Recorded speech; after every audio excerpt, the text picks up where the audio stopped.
Hello, नमस्कार. रोहिणीज किचनमध्ये आपलं मनपूर्वक स्वागत आहे.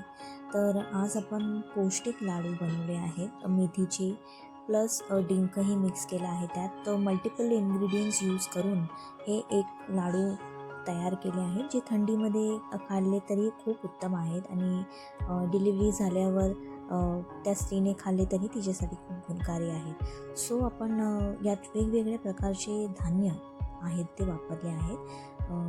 वरीचे तांदूळ, बाजरी, नाचणी, चण्याची डाळ, राजगिरा. तर हे कसं उत्तम सोर्स आहे कॅल्शियमसाठी. राजगिरा खास करून कॅल्शियमसाठी, बोन्ससाठी खूपच चांगलं असतं. तर हे सगळं आपल्याला जसं दिसतं आहे पिक्चरमध्ये बघा, खूप सारी चण्याची डाळ घेतली आहे आणि त्यानंतर आपण खूप सारी नाचणीही घेतली आहे, कारण नाचणीच्या भाकऱ्याही करतो आपण. तर लाडूमध्येही हे मिक्स केलं आहे कारण हे टेस्टी लागतं. तर हे आपल्याला आटा चक्कीमध्ये आम्ही दळून घेतलं आहे.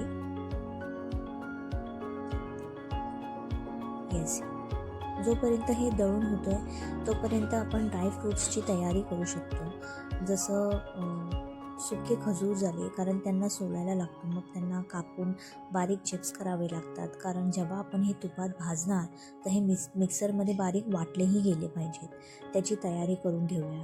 आणि मग हे सफेद तेल जे आहेत ते घेतले आहेत चांगल्या क्वांटिटीमध्ये. खूप सारे बदाम घेतले आहेत, ज्याच्यामध्ये चांगल्या प्रकारचे ॲसिड्स असतात, ओमेगा 3 ॲसिड असतात, फॅटी ॲसिड्स असतात, जे हेल्थसाठी, बॉडीसाठी बेनिफिशियल आहे. मग हे चिप्स करून घेतलं आहे. सुकं खोबरं, तेही चांगल्या क्वालिटीचं आम्हाला भेटलं ॲक्च्युली, म्हणून खूप सारं सुकं खोबरंही वापरलं आहे, कारण वाटणामध्ये आवडत नाही घरच्या काही लोकांना सुकं खोबरं रस्स्यामध्ये टाकलं तर. सो असं लाडू बनवला आहे आणि डिंक घेतला आहे भरपूर. तर लेट्स जस्ट सी, ती सुंदर शाईन करते ते डिंक लाईक अ डायमंड. तर हे डिंक तर ऑफकोर्स हाडांसाठी खूपच बेनिफिशियल आहे. असं रॉ नाही खाऊ शकत, तर त्याचं लाडू बनवून खाणंच भाग आहे. आणि मग जवसाची तर आपण चटणीही बनवून खातो. तर कधी कधी विसरून जातो आम्ही, तर डाळ भात असेल तर लक्षात राहतं. तर जवसही टाकलेत त्यात, बिकॉज चांगलं असतं हेअर्ससाठी, स्किनसाठी. मग मेथी दाणे भरपूर घेतले आणि मग हे सगळे ड्रायफ्रूट्स घेतले, चांगले अक्रोड घेतले. त्याच्यामध्ये परत पुन्हा एकदा ओमेगा 3 ॲसिड्स खूप चांगले असतात, जे आपण फिश ऑइलमधूनही कन्झ्युम करू शकतो. जे व्हेजिटेरियन आहेत ते ओमेगा 3 अक्रोडमधून कन्झ्युम करू शकतात. आणि गूळ घेतला आहे. गुळाचा एक अख्खा खडा घेतला आहे actually. So it is sufficient. ज्या क्वांटिटीचा आम्ही लाडू बनवणार आहे त्याच्यासाठी तो एक अख्खा खडा सफिशियंट आहे. मग आम्ही तूपही भरपूर घेतलं आहे, बिकॉज प्रत्येक पदार्थ ड्रायफ्रूट्स झाले तर ते तुपातही चांगले भाजून घ्यायचे आहेत, साजूक तुपामध्ये ओरिजिनल.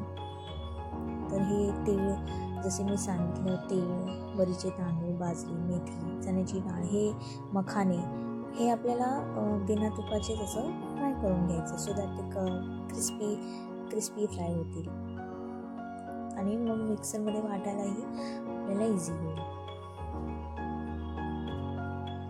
खूपच पेशंटली करायचं आहे हे काम, खूप शांतपूर्वक काम करायचं आहे हे, कारण की प्रत्येक पदार्थ भाजत उभं राहायचं, त्यामुळे हातही दुखतो आणि कंटाळाही येतो ॲक्च्युली. म्हणून खूप पेशन्स ठेवून, कारण मगच पेशन्स ठेवले की चांगलं फळ भेटतं.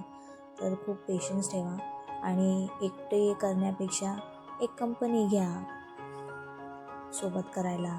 तर तुमचा हात दुखला की तुमच्यासोबत जे आहे तुमचे पार्टनर, ते तुम्हाला हेल्प करतील. टर्न बाय टर्न असं मिळून गेलं की ते केल्याने त्रासही होत नाही. तर जवसही खूप करून असे भाजून घ्यायचे, सो दॅट आपण वाटू तर त्याची एकदम खूप बारीक आणि छान पावडर होईल. खमंग भाजून घ्यायचा आहे आपल्याला. कंटिन्युअस आपला हात हळूहळू चालू राहायला हवा गॅसकडे, आणि स्लो गॅसवर भाजा, सो दॅट ते करपणार नाही. आणि हे सगळं भाजून घेतल्यानंतर त्याला थोडं शांत होऊ द्या, म्हणजे गार होऊ द्या त्याला थोडंसं, कारण जेव्हा आपण वाटू तर ते मिक्सरचं भांडं हीट होणार नाही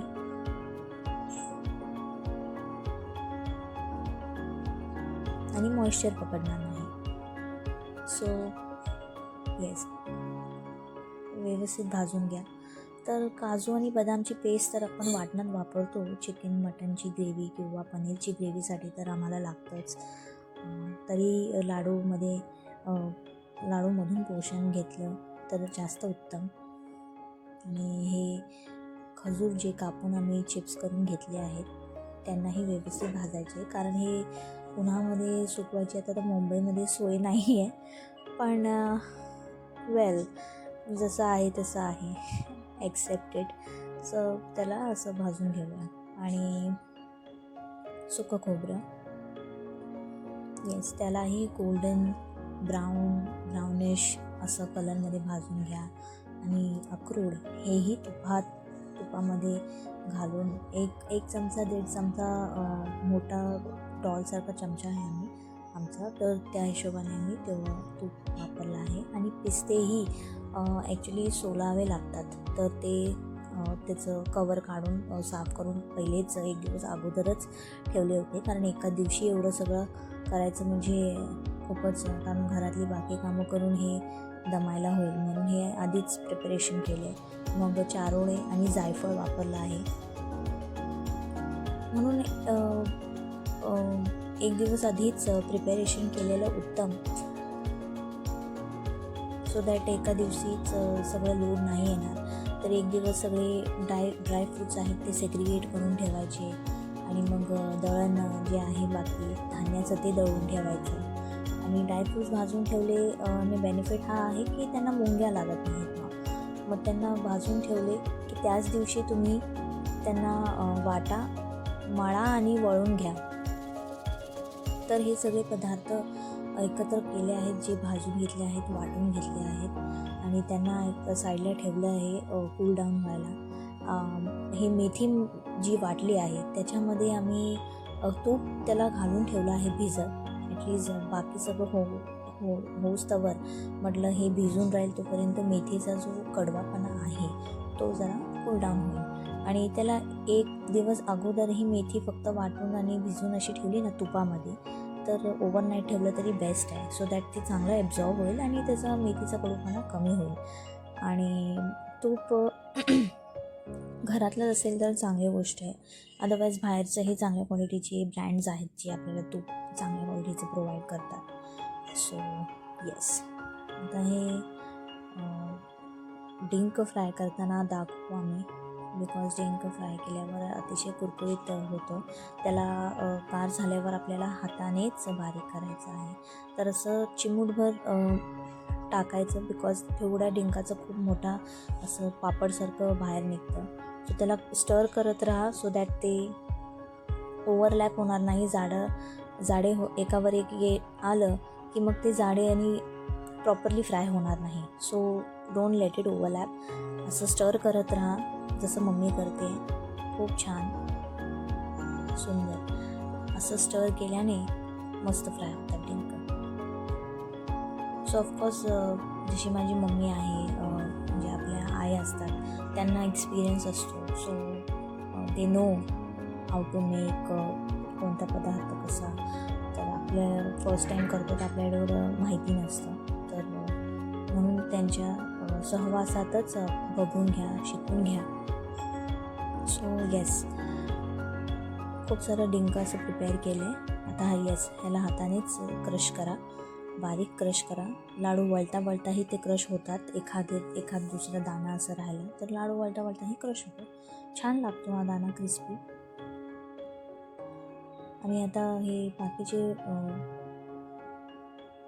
जे पीठ आहे चण्याचं, राजगिऱ्याचं, ते सगळं मिक्स केलं आहे, सगळं एकत्र. हो, हे सगळं मिक्स करून आता परत त्यात मळायचं आहे आपल्याला.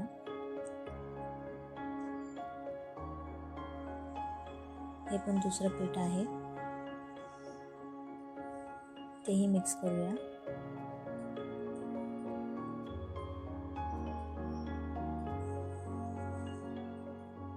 येस, प्रॉपरली मिक्स करून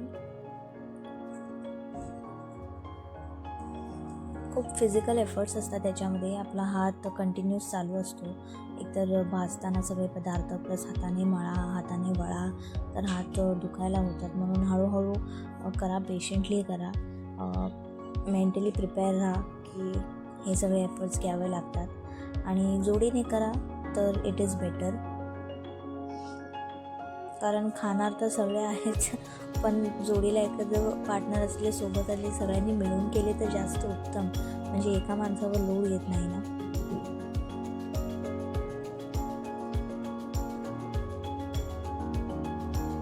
येस, असं छान घ्या. आणि ॲक्च्युली आम्ही ड्रायफ्रूट्सची पावडर अजून थोडीशी साईडला ठेवली आहे. म्हटलं त्याची करंज्या बनवता येतील, कारण की करंज्यासाठी आपल्याला रवा आणि थोडी साखर मिक्स करावी लागते. त्याच्यामध्ये गुळ नाही टाकू शकत. So that's why. तर म्हटलं सगळे ड्रायफ्रूट्स वाटून ठेवलेच आहेत पावडर करून, तर लेट्स यूज इट फॉर करंजी का थिंग. असे हळूहळू मळून घ्यायचं. फर्स्ट ऑफ ऑल मिक्स करायचं आहे सगळं पीठ व्यवस्थित, एक समान मिक्स करायचं आहे व्यवस्थित. कारण की प्रॉपरली म्हणजे प्रत्येक लाडूमध्ये प्रत्येक गोष्टीचं बेनिफिट आलं पाहिजे, म्हणून हातानेच आपल्याला चांगलं व्यवस्थित मिक्स करून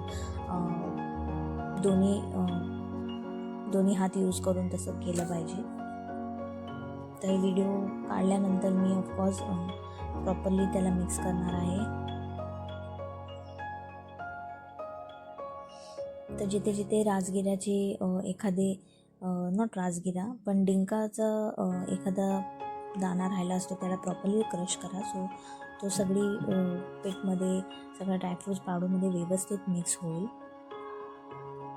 तर हे सगळं मिक्स करून झाल्यावर मग शेवटी लास्टमध्ये गूळ गरम करून घेतला आहे. तर मग लास्टमध्ये गूळ मिक्स करायचा आहे, कारण की सगळीकडे एक समान मिक्स व्हायला हवं.